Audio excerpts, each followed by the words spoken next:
Assalamualaikum warahmatullahi wabarakatuh. Selamat pagi anak-anak. Apa kabar kalian pagi ini? Berharap kalian sehat selalu ya, dan tetap semangat belajarnya.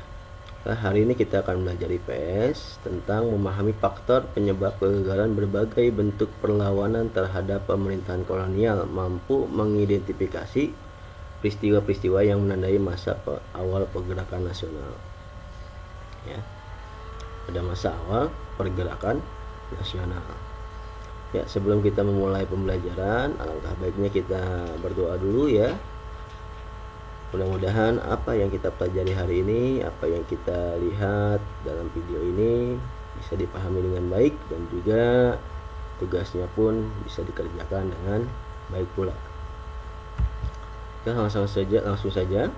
Adapun faktor penyebab gagalnya perjuangan bangsa Indonesia dalam mengusir penjajah adalah sebagai berikut.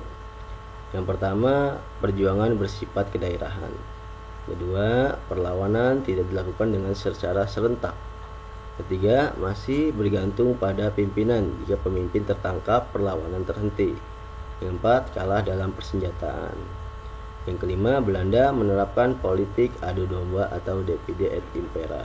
Ya, jadi ada 5 faktor ya penyebab gagalnya perjuangan bangsa Indonesia dalam mengusir penjajah dan Belanda ya.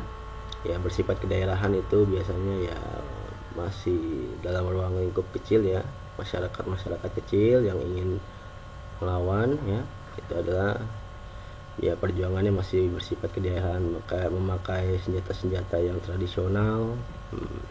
Kedua, perlawanan tidak dilakukan secara serentak, jadi sendiri-sendiri ya.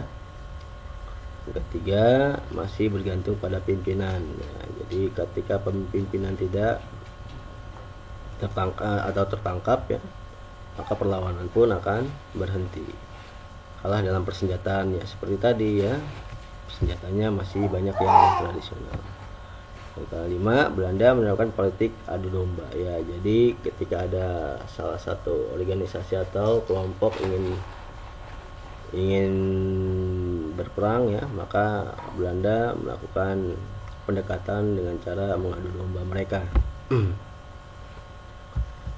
Masa pergerakan kebangsaan dibedakan menjadi 3 masa, yaitu masa awal pergerakan nasional ya, masa radikal, dan masa moderat ya. Masa awal itu masa perkembangan ya. Masa awal pergerakan nasional tahun 1900-an yaitu diperoleh oleh Dr. Sutomo. Pada masa ini lahir banyak organisasi pergerakan seperti Budi Utomo, Serikat Islam, Muhammadiyah, dan Indis Partis. Salah satu organisasi yang besar pengaruhnya terhadap pergerakan nasional adalah Budi Utomo. Pada hari Minggu tanggal 20 Mei 1908, Sutomo beserta kawan-kawannya berkumpul di Jakarta. Mereka sepakat mendirikan Budi Utomo, yang berarti usaha mulia, karena sebagai organisasi modern yang pertama kali muncul di Indonesia. Pemerintah RI menetapkan tanggal berdirinya Budi Utomo diperingati sebagai Hari Kebangkitan Nasional. Ya, jadi pada masa-masa awal pergerakan nasional ini yang sangat paling berperan organisasi yaitu untuk pergerakan nasionalnya adalah Budi Utomo ya, yaitu pada tahun 1900-an atau 1901. Lalu masa awal radikal yaitu antara tahun 1920 sampai dengan tahun 1927-an. Perjuangan bangsa Indonesia melawan penjajah pada abad ke-20 disebut masa radikal karena pergerakan-pergerakan nasional pada masa ini bersifat radikal, keras terhadap pemerintah Hindia Belanda. Mereka menggunakan asas non-kooperatif atau tidak mau bekerja sama.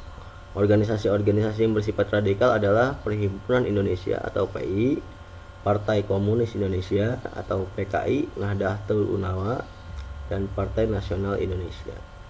Nah, ini ya organisasi-organisasi yang berjuang ya merebut kemerdekaan pada tahun 1920 sampai dengan 1927-an.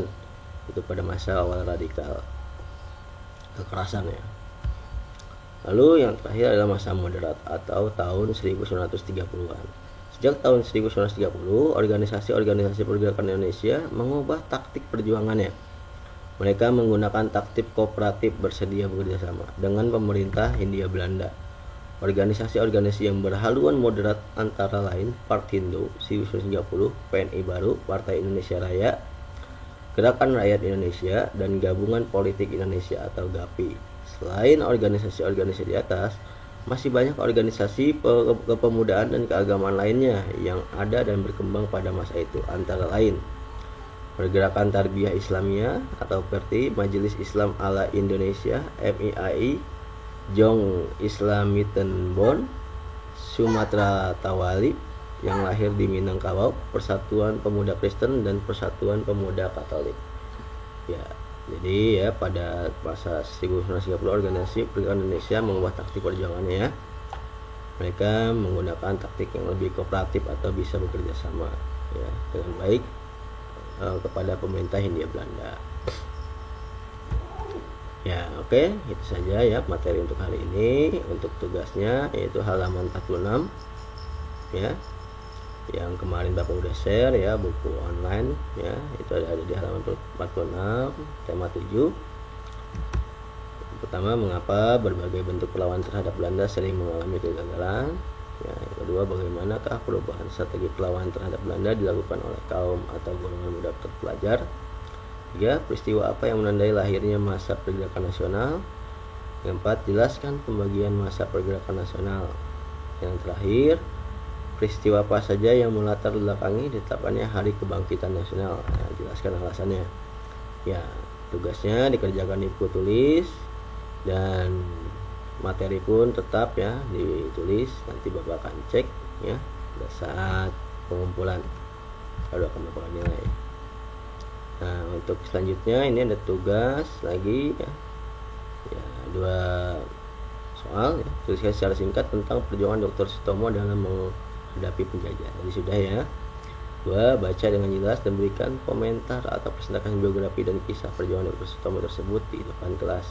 Ini nggak perlu dilakukan, hanya saja kalian tulis saja ya, atau kalian salin jawaban kalian di buku tulis.